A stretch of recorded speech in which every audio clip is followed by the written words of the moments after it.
Okay, so Des, now presume we're looking at the Bay of Tramore. Off Yeah, you go. yeah. Okay.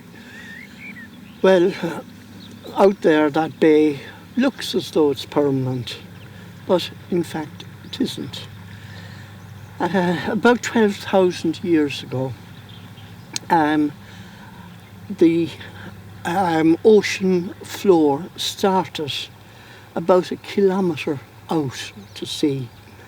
And what you're looking at now in the bay, in fact, when there's very low tide, you can see the stumps of trees where there was a forest there once.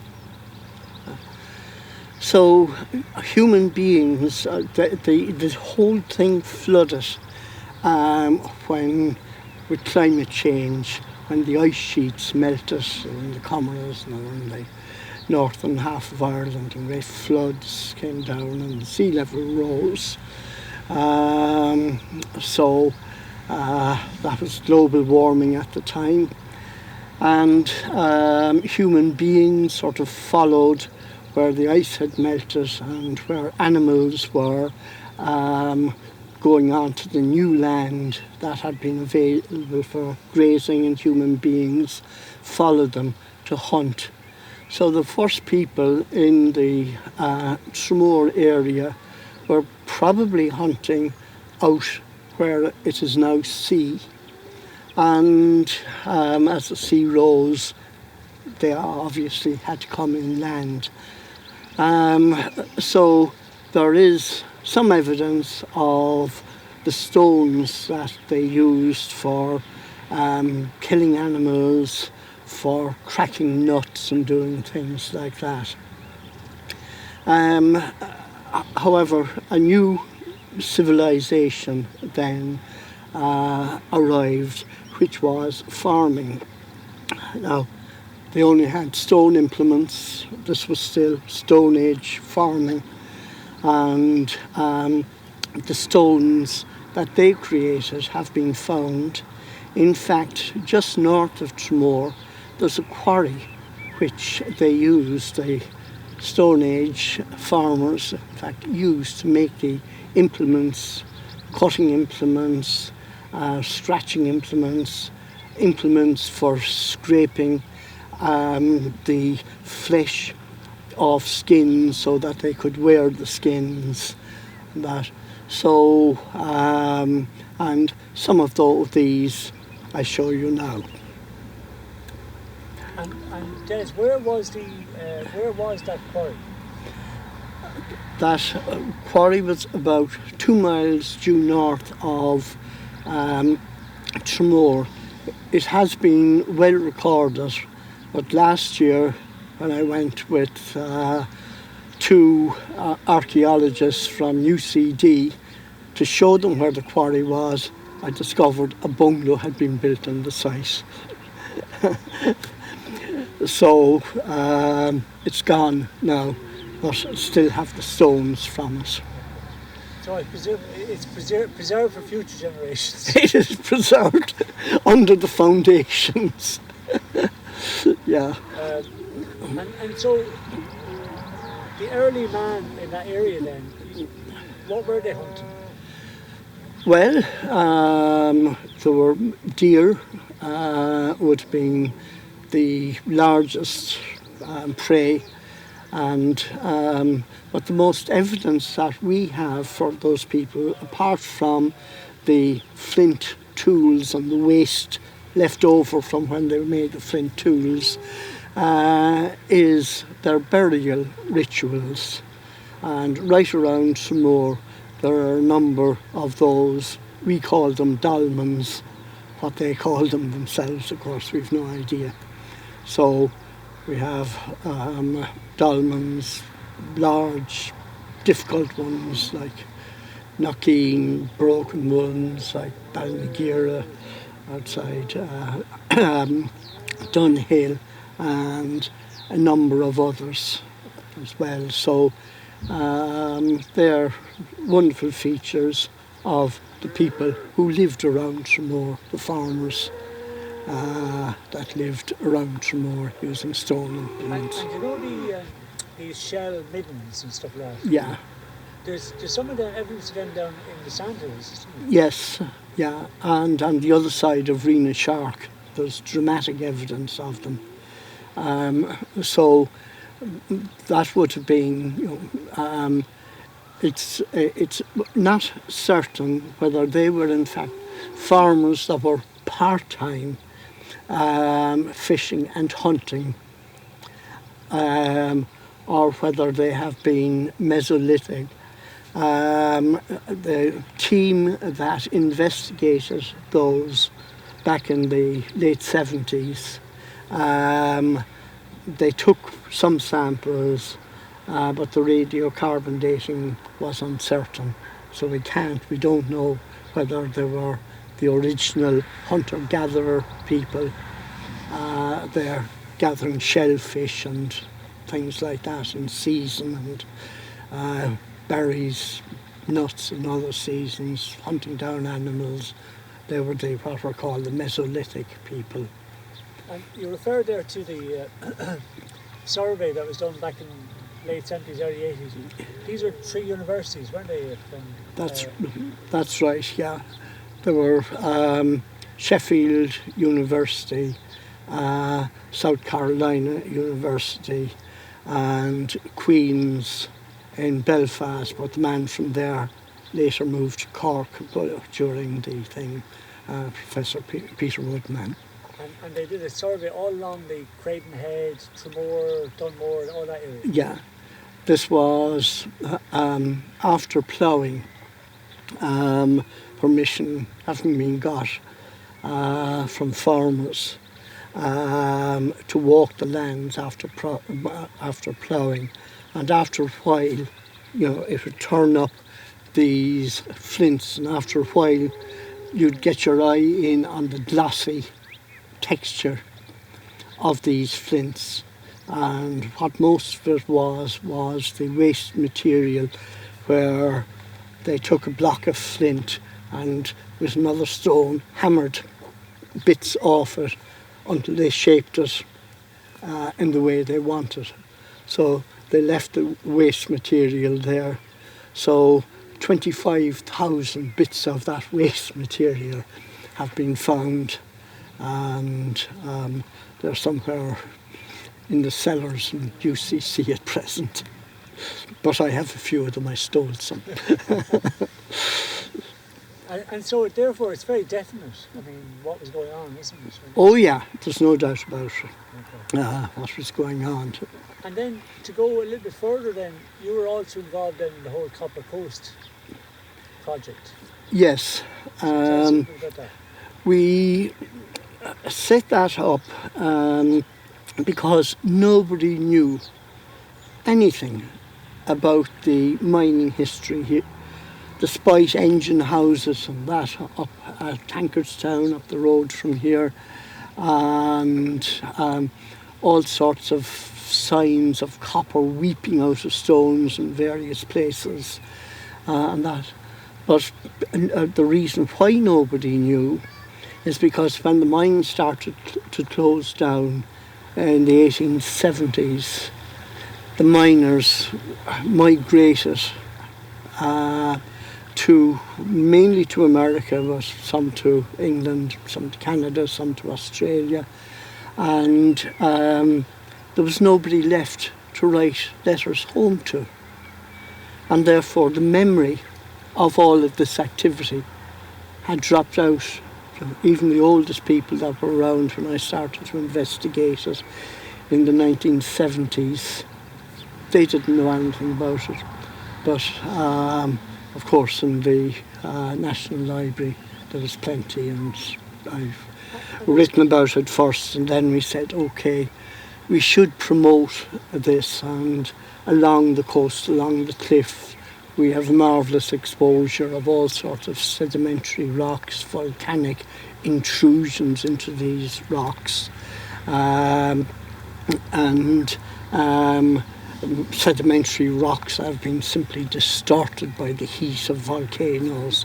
There's very rich geological legacy, and so investigating that, we said, okay, we have this the European Geopark network, as it was at the time, had been set up in 1998. We applied to join in 2000, and in 2001 we became members of what was then called the European Geopark network, but since it has got UNESCO status and is a global, we're all global geoparks now.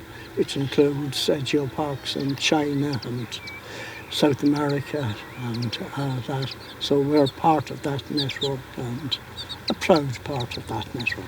And what advantages does it bring then being part of this? Well, it is, our intention was tourism, and where we're sitting now is all part of this sort of development, and people do come in here and look. There are information boards around telling what the types of rock are and how old the rocks are, and along the paths here there are various geological events like mass extinctions of animals, and that there are 4 of them you'll find down there. So it's interpreting that and adding, let's say, value for tourists, that people who come here are the interested people and like to come, go home wiser than they came. There's an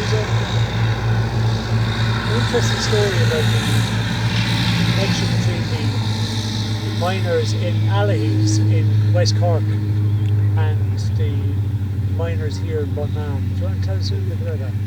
Yes, the mines here were founded by a Quaker organisation, and therefore they were quite benign in their attitude towards the miners. And that. In Allihies in West Cork, this was a private concern, and they couldn't care less about the miners. And it was, these were hellholes really that were created into the ground there.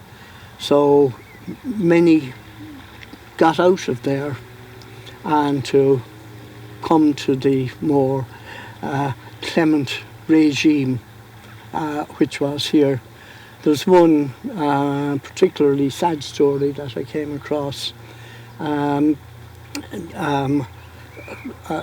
A person, a miner down there in Allihies, decided he had enough. So he walked all the way to here, leaving his wife and 6 children behind. And he said that he would send for them as soon as he is established here and has a house. So they heard nothing from him. So the wife and the 6 children set out to walk from Allihies to here. 3 of the children died, the youngest ones died en route, and they got here just to find him being lowered into the grave. He had died.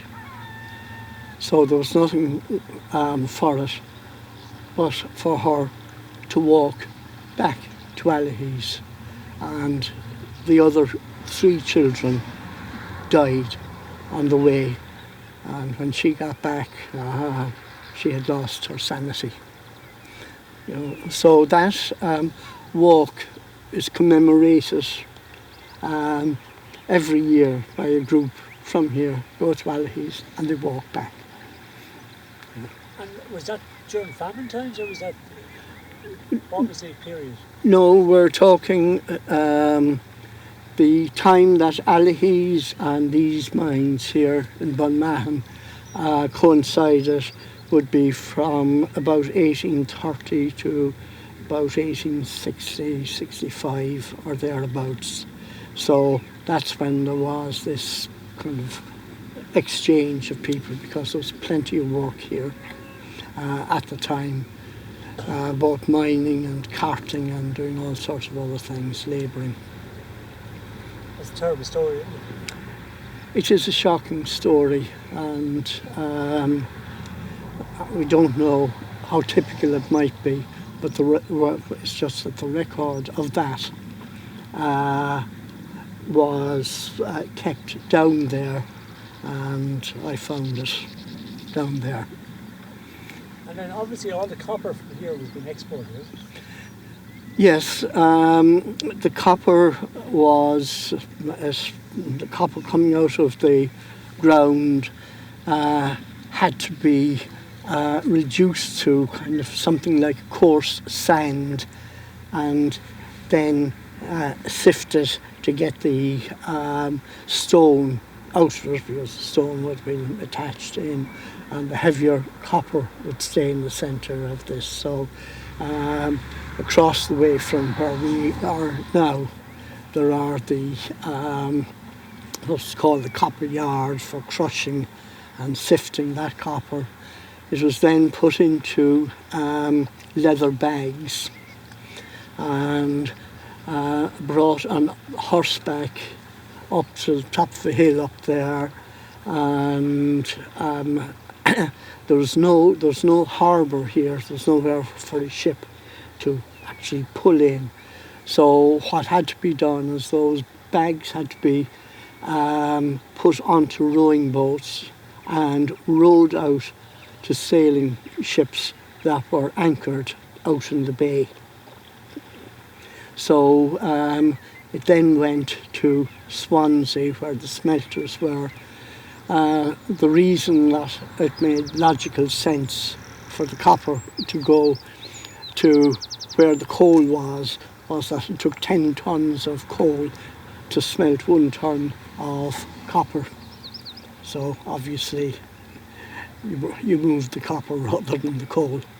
But coal had to come in here anyhow as well for the engines, for the steam engines, which pumped out the mines that near here.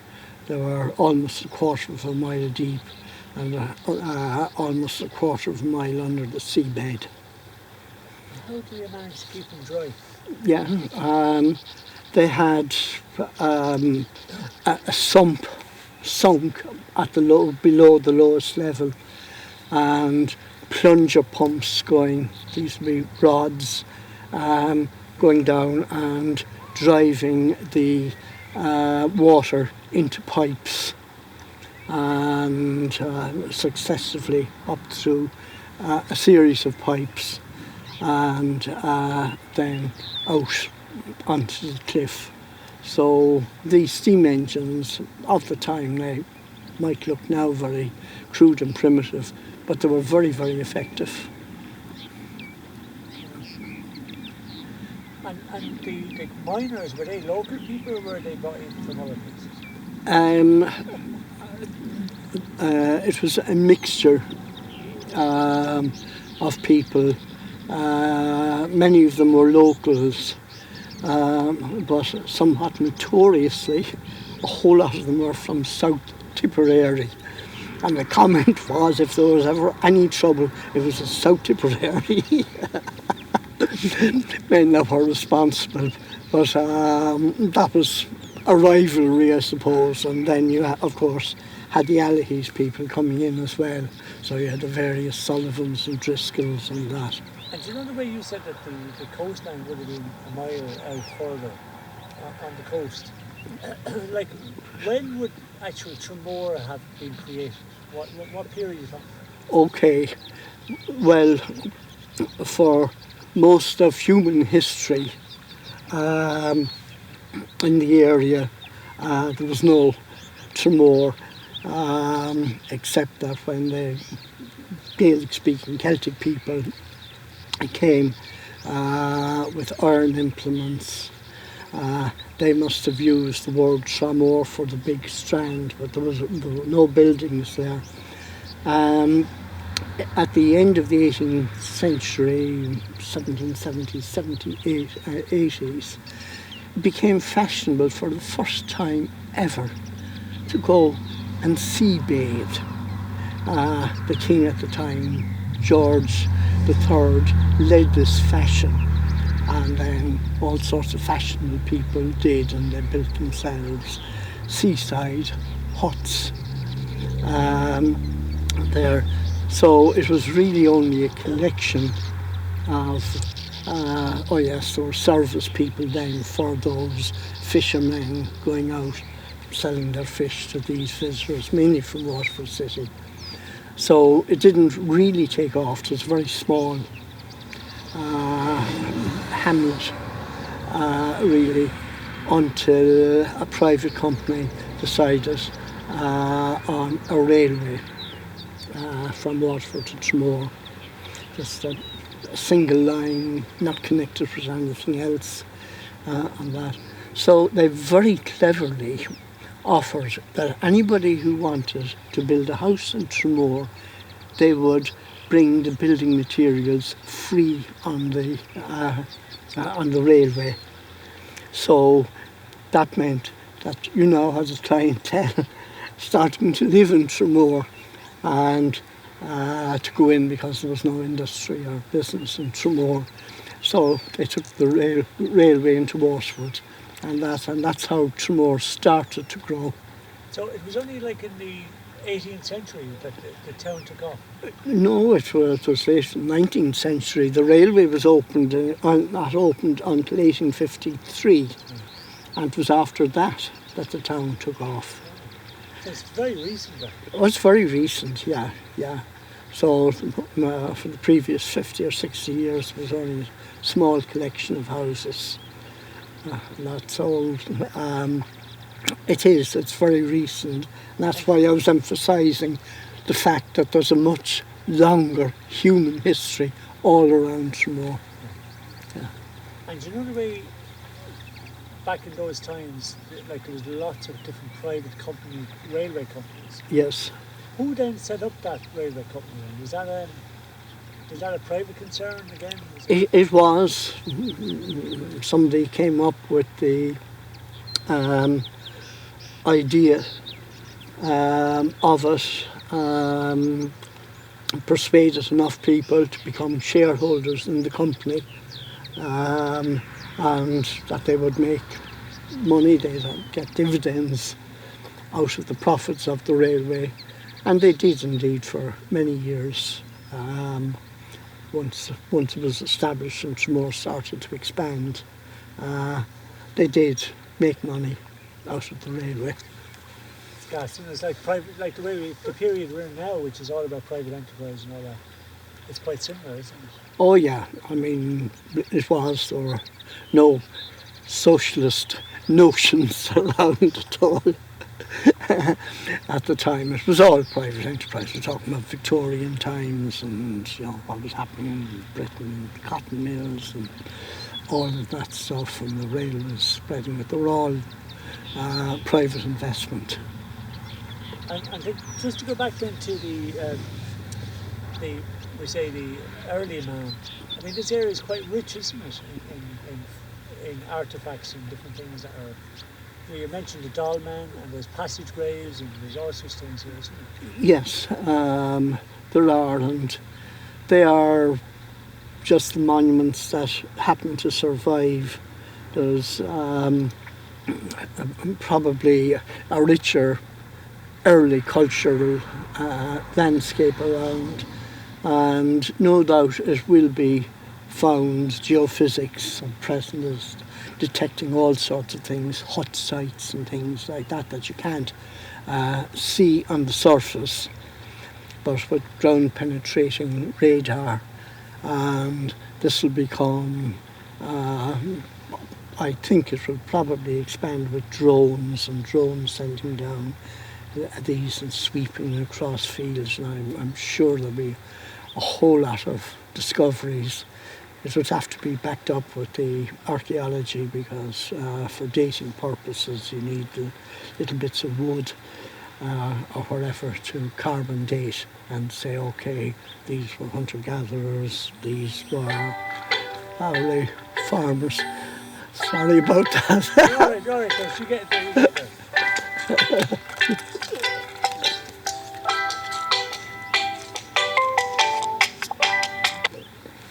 Hello. Down in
Sorry about that. All right.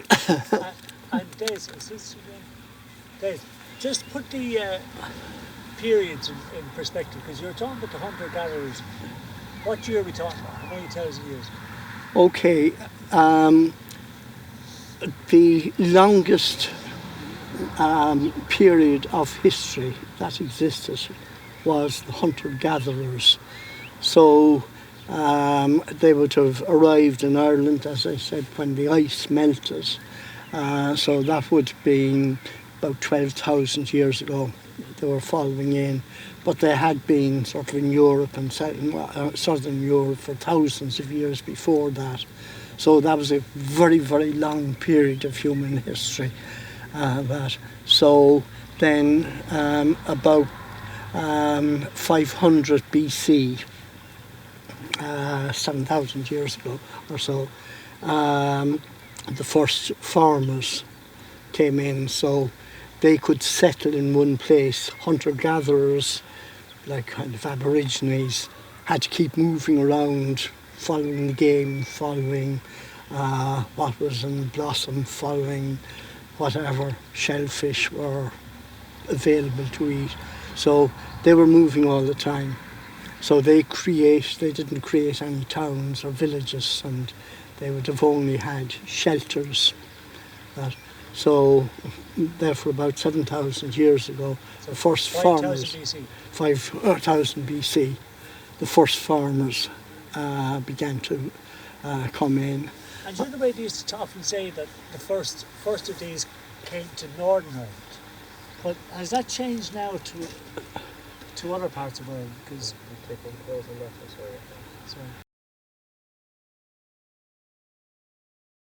Because I mean, the animals, any animals that could swim across this, I call it a river or kind of like a lake there. So, you know, bears and deers and things could swim. What couldn't swim, of course, were snakes. It wasn't St. Patrick, it was snakes. So Don't back swim. over that again, Des. You said that when the ice age started to recede, Yes, that the gap between Ireland and England was very small. yes. So just come back over that again, sorry, because he was Okay. When the ice was beginning to melt, but there was still huge quantities of ice.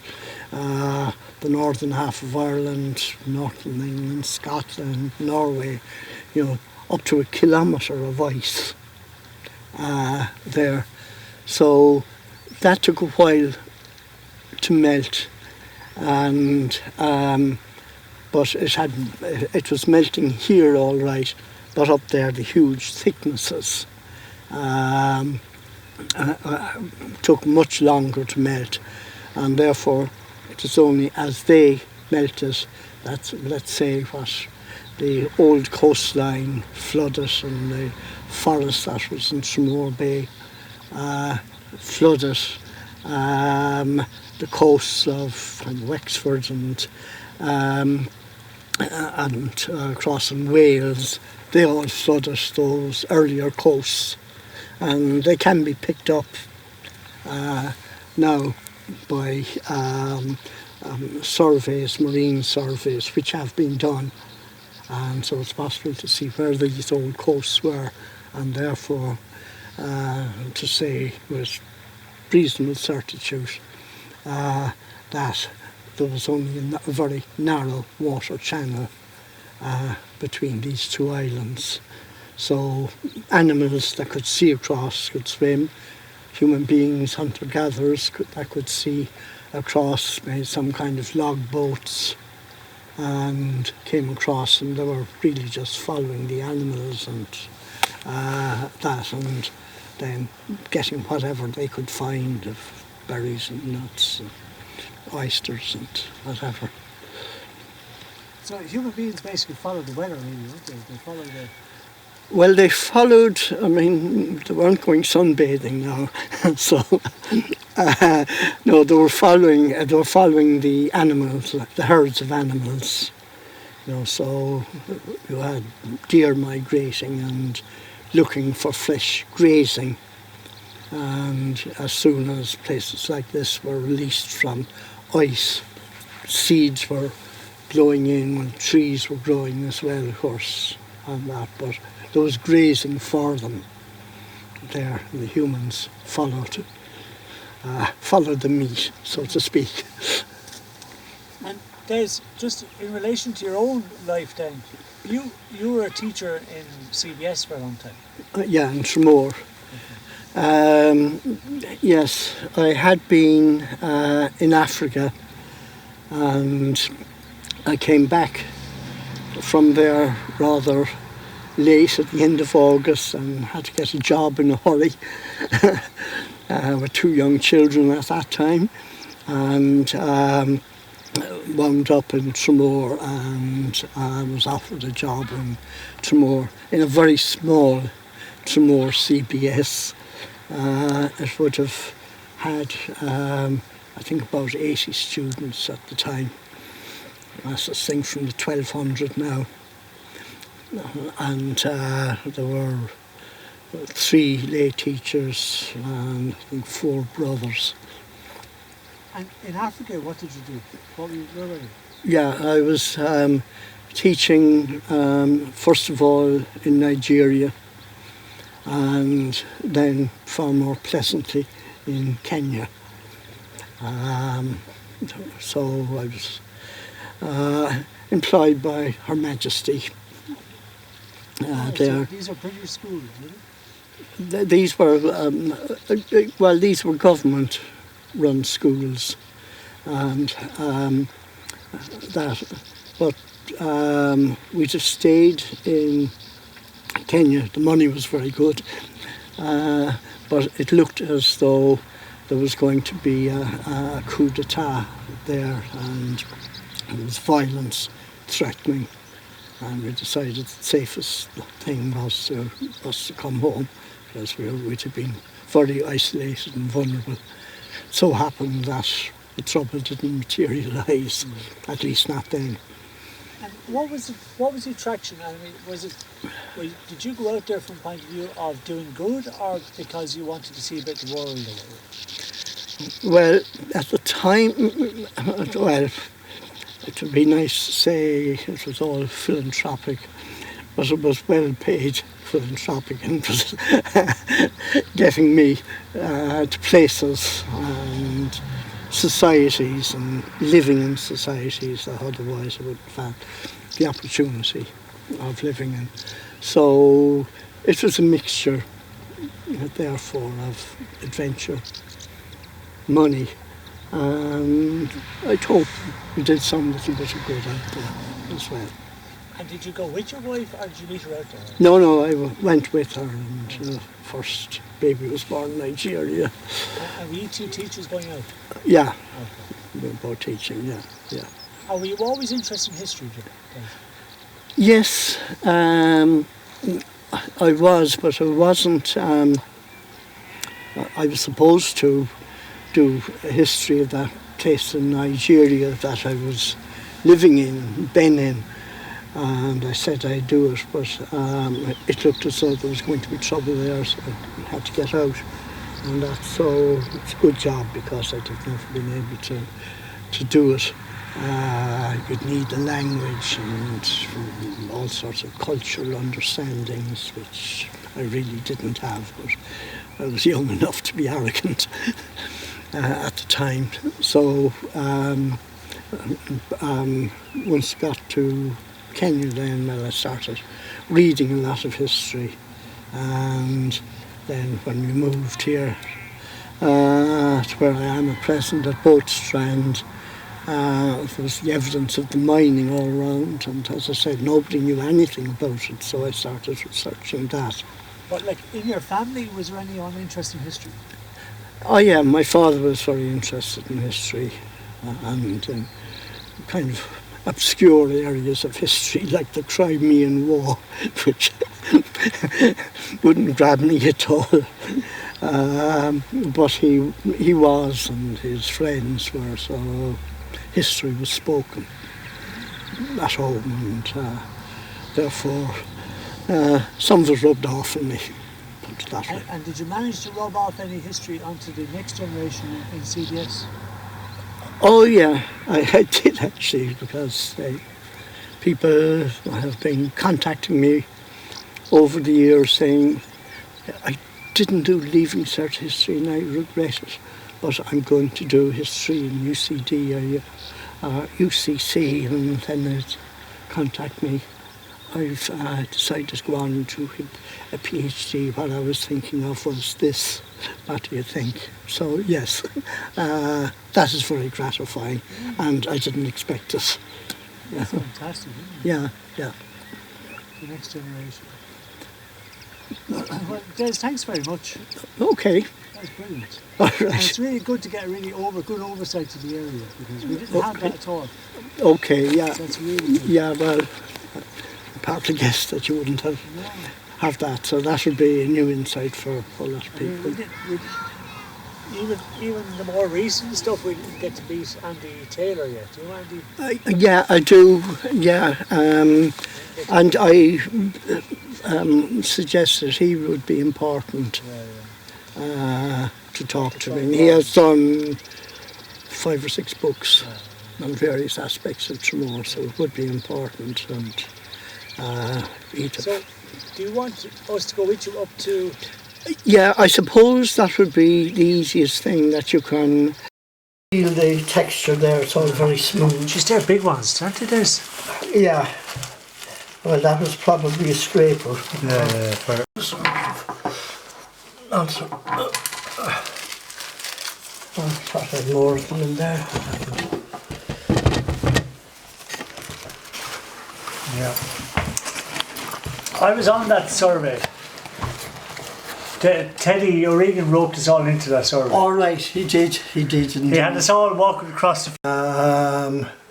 It's a very concentrated version of limestone, volcanic activity and things like that.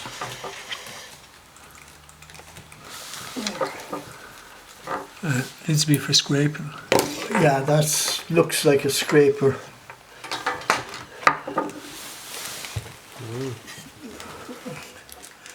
Yeah, I used to kind of speak to farmers in the rep scheme about, what was likely to be there. I'll put it on this side. Yeah.